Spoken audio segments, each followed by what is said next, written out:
Cliff, welcome to Cal Mah. Welcome back, I should say. Yeah, great to be back here again, of course. You were originally a member of the Air Force in South Africa. Did your experience in the military feed into your portrayal of Baal at all and how the character dealt with Stargate Command? Yeah, in a way. I mean, because I kind of know, I know how my experience in the Air Force, how the Air Force worked back in South Africa, and it's pretty much the same dealing with the military or talking to the military. So as Baal talking to the SG1 team, who are basically Air Force, I had an idea on how to talk to them, but also bring in my sense of humor, which of course worked with O'Neill perfectly.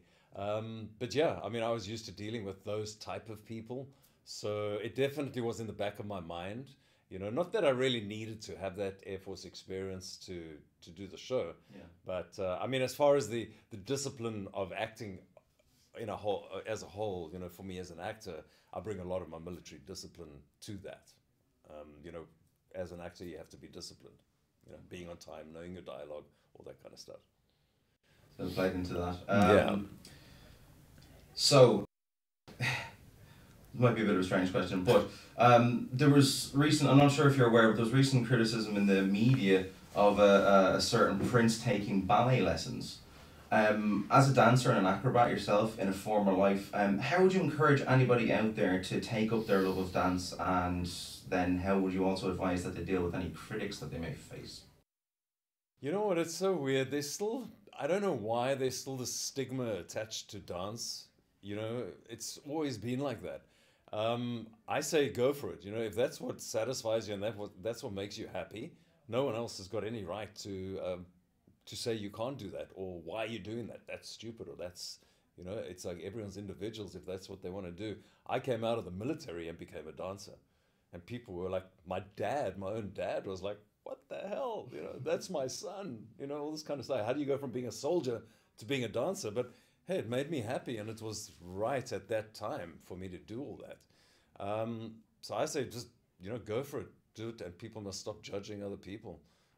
Everyone's got their own faults and own things. It's like normally the person who's doing the judging or the critics who are doing the criticizing are the ones that have got the most problems in the world. So, I say let people live and let live, totally. So be proud. Yeah, be proud, totally. And you know what? Get as good as you can and show them all how good you can be. Yeah. Excellent. Very good advice. Yeah. So you played one of everybody's favourite villains in the show, Baal. But if you could play any other notorious villain, be it stage, film, or TV, who you haven't already played, obviously, who would you pick and why? You know what? No, I wouldn't say any character that's already been out there, but I definitely think that like the James Bond villains are probably the best villains out there. I think for me to play a James Bond villain would be the highlight of my career. That would be the highlight of my villainy. I think you can't get a badder badass than a James Bond villain. So yeah, that would be my dream role.